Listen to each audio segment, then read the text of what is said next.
तुझे अकेला नहीं छोड़ेगा। वो हमारा परमेश्वर है, उसका कलाम सत्य है। अगर तुझे लगता है कि मुझे सब छोड़ गए हैं, तो नहीं, परमेश्वर तुझे छोड़ने वाला नहीं है। बोलो आमीन। डॉक्टर ने बोल दिया होगा कि तू जिंदगी छोड़ने वाला है, डॉक्टर ने बोल दिया होगा, तेरी रिपोर्ट ने तुझे बता दिया होगा, तेरे खून ने तुझे बता दिया होगा, हड्डियों ने मांसपेशियों ने साथ छोड़ दिया होगा, नहीं, तेरे शरीर ने साथ छोड़ दिया होगा, लेकिन परमेश्वर बोलता है मैं तुझे कभी अकेला नहीं छोड़ूंगा। इतनी सुंदर बात मैंने आपको बताई है, क्या आप ताली बजाकर धन्यवाद नहीं कर सकते? कि मेरा परमेश्वर मुझे कभी अकेला छोड़ने वाला नहीं है। जिनको विश्वास है वो इस गीत में महिमा दे रहे हैं प्रभु को। एक कोर्स हम गाएंगे मिलकर। ना कभी वो भूलेगा।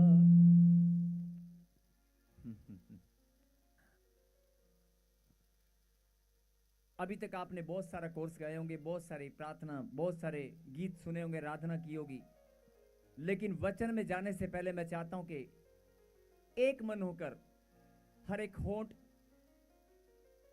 हर एक शरीर, हर एक आत्मा, हर एक मन आज एक होकर उसकी इबादत करे। बोलो आमीन। सिर्फ 2 मिनट के लिए, 30 सेकंड के लिए, 1 मिनट के लिए, लेकिन एक मन होना पड़ेगा। बोलो हालेलुया। अगला समय प्रभु के कलाम से आइए हम सुनेंगे उस गहरी शिक्षा को, उस गहरी बातों को जो परमेश्वर ने आज हमारे लिए भेजी हैं।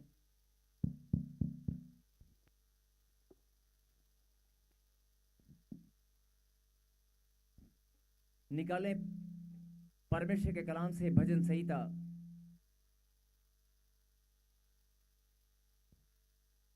भजन संहिता चैप्टर 25,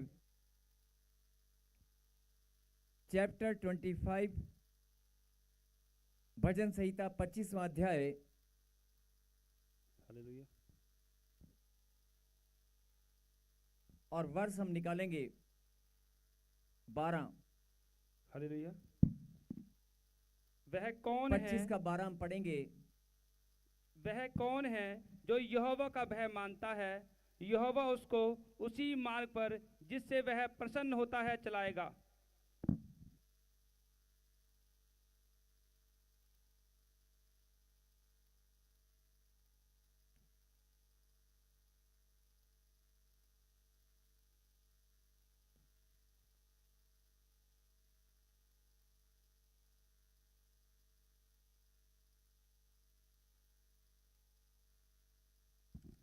फिर से कहें हालेलुया।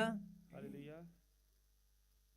वह कौन है जो यहोवा का भय मानता है, यहोवा उसको उसी मार्ग पर जिससे वह प्रसन्न होता है चलाएगा। कहें आमीन।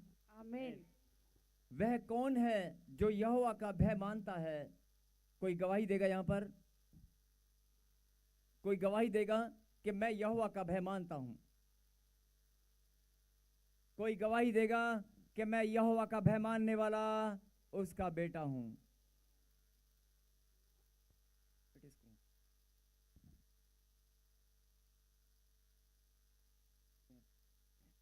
यहोवा को भय मानने वाला कौन है? हाथ खड़ा करके गवाही दें और ऊंची बात से कहें, परमेश्वर परमेश्वर, मैं आपके भय और चितौनियों को मानता हूं। मैं आपके भय और चितौनियों को मानता हूँ। परमेश्वर परमेश्वर, मैं आपके भय और चितौनियों को मानती हूँ। मैं आपके भय और चितौनियों को मानती हूँ। हे परमेश्वर, हे परमेश्वर, मैं आपका डरवैया हूँ। मैं आपका डरवैया हूँ। कहें आमीन। आमीन। भजन संहिता 25वां अध्याय और 12वीं आयत में लिखा कि वह कौन है जो यहोवा का भय मानता है। अभी आपने गवाही दी है, आप सब ने हाथ उठाकर गवाही दी है। आपने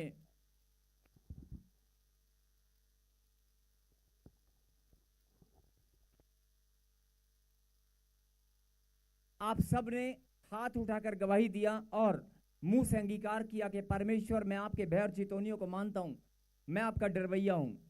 हाँ जी, आप सब ने बोला है कि नहीं बोला है? बोला है। क्या आप झूठ तो नहीं बोल रहे हैं? आप सच बोल रहे हैं? परमेश्वर का भय आपके अंदर है? यस, परमेश्वर का आप डर मानते हैं? यस, अगर आप परमेश्वर का डर मानते हैं, अगर परमेश्वर के आप डरवैये हैं, तो ये हम सब जानते हैं कि डरने वाला व्यक्ति ना कोई पाप करेगा, डरने वाला व्यक्ति ना कोई गलती करेगा, ना कोई गुनाह करेगा, और अगर उसके कदम किसी गलत रास्ते पर जाएंगे तो उसकी आत्मा, उसका हृदय अपने आप कांप उठेगा। बोला हालेलुया। हालेलुया। धर्मी जन और डरवैया जो भी परमेश्वर से भय मानने वाला उसका बेटा होगा, अगर कोई गलत डिसीजन भी वो लेने वाला होगा तो उसके हृदय में कंपकपी छूट जाएगी। बोला हालेलुया। हालेलुया। जो परमेश्वर का भय मानने वाले उसके बच्चे हैं, मैं फिर बोल रहा हूं कि अगर कोई गलत काम करने के लिए कोई सलाह भी दे, एडवाइस भी करे कि तू ये काम कर ले, इससे जल्दी पैसा आ जाएगा, या इससे किसी का तेरा फायदा होगा, किसी का नुकसान होगा, या कोई भी मार्ग आपको ऐसा बताए जिस पर आपके कदम चलने लगे, आपको अपना फायदा लगे या नुकसान लगे आपको नहीं मालूम, लेकिन आपको अपना काम दिखाई दे रहा है, लेकिन जब आप फैसला लेते हैं कि मुझे मेरे काम से मतलब है और करने के लिए आप डिसीजन ले लेते हैं, लेकिन अचानक अगर आप परमेश्वर का डर रखते हैं तो आपका हृदय कांपने लगेगा। बोला हालेलुया। हालेलुया। आपका हृदय कांपने लगेगा। और बेटे इसको ना एक बार प्लीज सेट कर दे यार, लाइव चल रहा है, रोज रोज ऐसे बेटे मैं अच्छा नहीं लगता। एक बार उसकी आवाज को सही कर दे, फ्रीक्वेंसी सही नहीं है इसकी।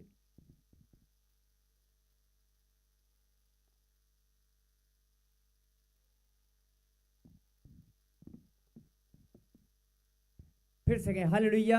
हालेलुया। अभी प्रभु के कलाम में क्या लिखा कि वह कौन है जो यहोवा का भय मानता है, और आप सब ने हाथ उठाकर गवाही दिया कि मैं तो परमेश्वर का भय मानने वाला हूं। और बहुत सारे लोग हैं जो प्रभु का भय नहीं मानते, गलत काम करते हैं, लेकिन गलत काम करने वाला भी हो सकता है कोई इस टाइम, बहुत सारे लोग ड्रिंक कर रहे होंगे, बहुत सारे लोग नशा कर रहे होंगे, बहुत सारे लोग, ध्यान से सुनना, बहुत सारे लोग इस समय नशा कर रहे हैं, बहुत सारे लोग बुरी संगति में हैं, बहुत सारे लोग पाप में फंसे हैं, लेकिन उनके अंदर भी कहीं ना कहीं परमेश्वर का डर बना रहता है। बोला हालेलुया। हालेलुया। और वो अपने आप को निकालना चाहते हैं लेकिन निकल नहीं पाते, वो डरते हैं, पाप से छुटकारा चाहते हैं लेकिन निकल नहीं पाते। लेकिन अगर आप किसी ऐसे को जानते हैं तो उसके लिए प्रार्थना करना, ये भविष्यवाणी है कि परमेश्वर उसे छुड़ाएगा और वो निकल कर आएगा। बोला आमीन। आमीन। और आगे हम पढ़ेंगे, यहोवा उसको उसी मार्ग पर जिससे वह प्रसन्न होता है चलाएगा। बोलो आमीन। आमीन। जो परमेश्वर से डरने वाला है, ध्यान से सुनना, जो परमेश्वर का भय मानने वाला है, परमेश्वर उसको उसी मार्ग पर जिससे वह प्रसन्न होता है चलाएगा। बोलो आमीन। अब यहां पर फिर से इस बात को ध्यान से सुने, यहोवा उसको, किसकी बात हो रही है यहां पर? यहोवा उसको, मेरे पीछे गए, यहोवा उसको उसी मार्ग पर जिससे वह प्रसन्न होता है चलाएगा। यहोवा उसको, किसकी बात हो रही है यहां पर? भय मानने वाले की, डरने वाले की बात हो रही है कि परमेश्वर डरने वाले को उसी मार्ग पर चलाएगा जिससे वह प्रसन्न होता है। बोला आमीन। आमीन। अब ये लाइन आपने पढ़ ली, हो सकता है आपने बहुत बार पढ़ी होगी, लेकिन इसमें एक बड़ी गहरी बात परमेश्वर आपको बताना चाहते हैं कि जो परमेश्वर का भय मानते हैं, केवल उसी की बात हो रही है, केवल उसी की बात हो रही है जो परमेश्वर का डर रखने वाला उसका बच्चा है। अगर डर रखने वाला बच्चा है तो उसको परमेश्वर उसी मार्ग पर चलाएगा जिससे वह प्रसन्न होता है। बोलो आमीन। अब आप कहेंगे कि परमेश्वर को कैसे पता लगेगा कि मैं किस मार्ग पे प्रसन्न होता हूं? परमेश्वर हर एक की हृदय की बातों को जानते हैं, परमेश्वर सबके मन की बात को जांचते हैं, और आपकी इच्छा को परमेश्वर जानते हैं कि नहीं जानते?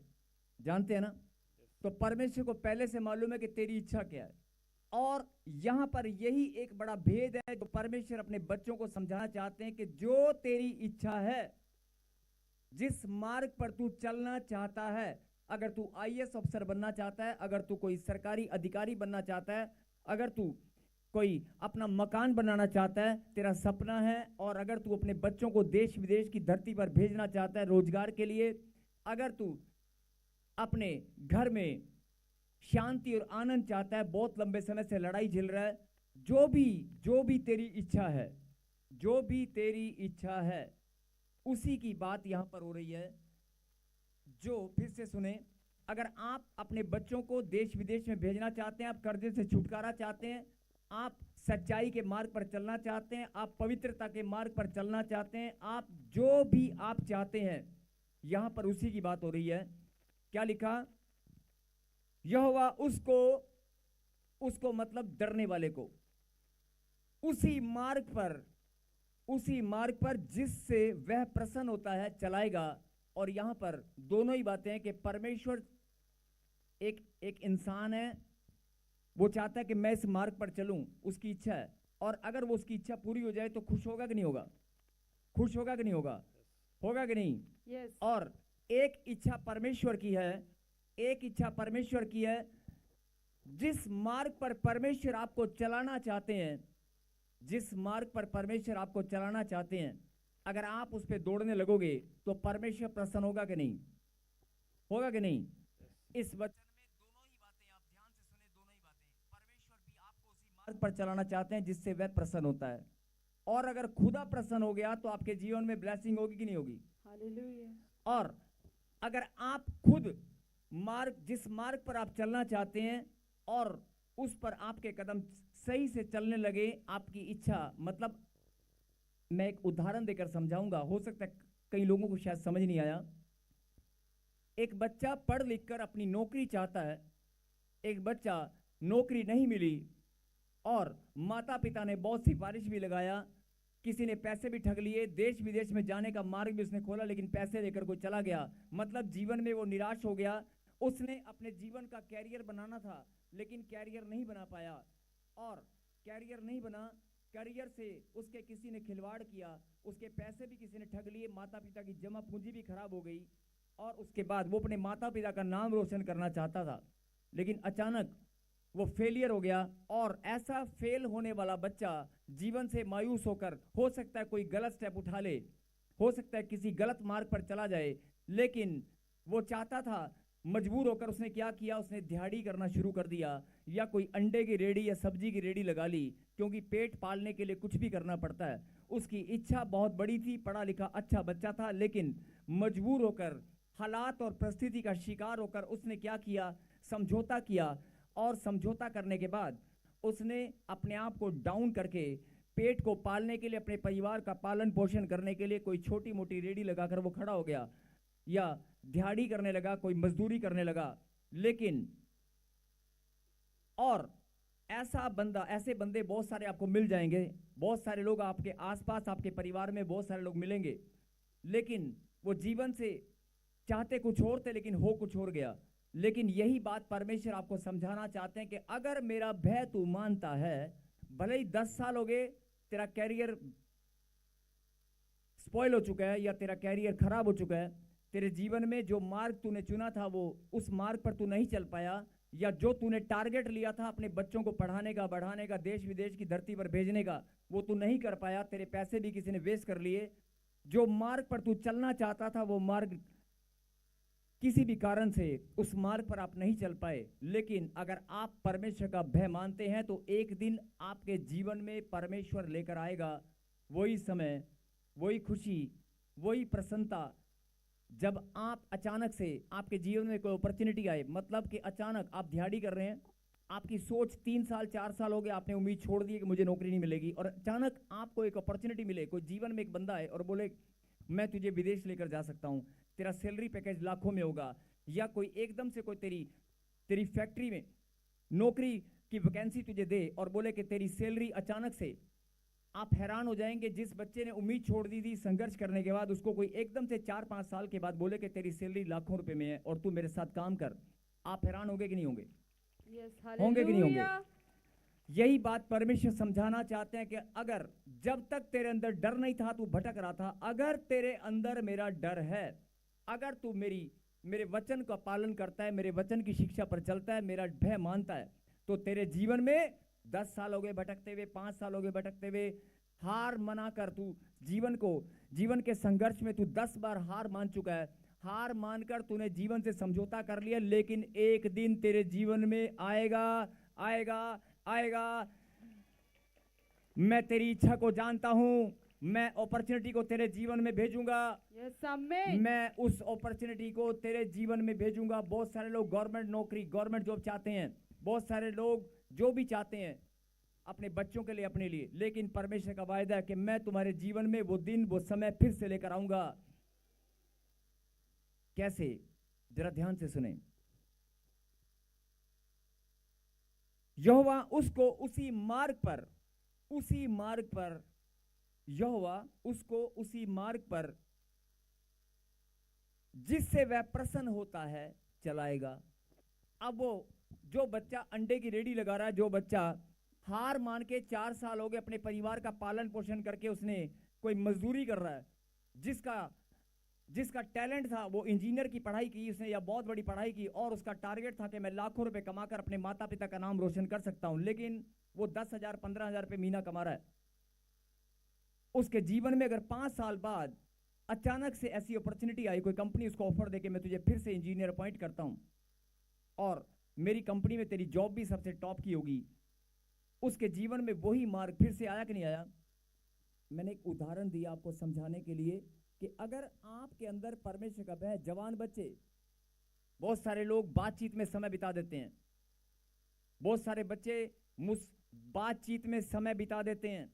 परमेश्वर की बात को अगर आप प्रभु के घर में बैठकर ठीक से सुन नहीं सकते, बहुत सारे लोग अभी भी हो सकता है बातचीत कर रहे होंगे, बहुत सारे लोग अभी भी ध्यान इधर उधर भटक गया होगा।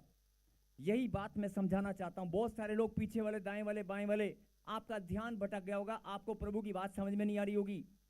आपको जो मैंने अभी बताया है हो सकता है आपके ऊपर से चला जाए, लेकिन अगर आपको ये बात आज समझ में आ गई, हो सकता है आप पड़ोसी के साथ बातचीत करने में टाइम वेस्ट कर रहे हो, अभी भी हो सकता है आपका ध्यान इधर उधर भटक रहा होगा। यही बात मैं आपको समझाना चाहता हूं, जरा ध्यान से सुने। भले ही हालात और परिस्थिति कैसे भी हो, आपने जीवन पर संघर्ष किया हो, लेकिन अगर आप यहोवा के डरवैये हैं तो आपके जीवन में वो मार्ग पर, उसी मार्ग पर आपको चलाएगा जिससे आपको प्रसन्नता होती है, जिससे आप खुश होते हैं। आमीन।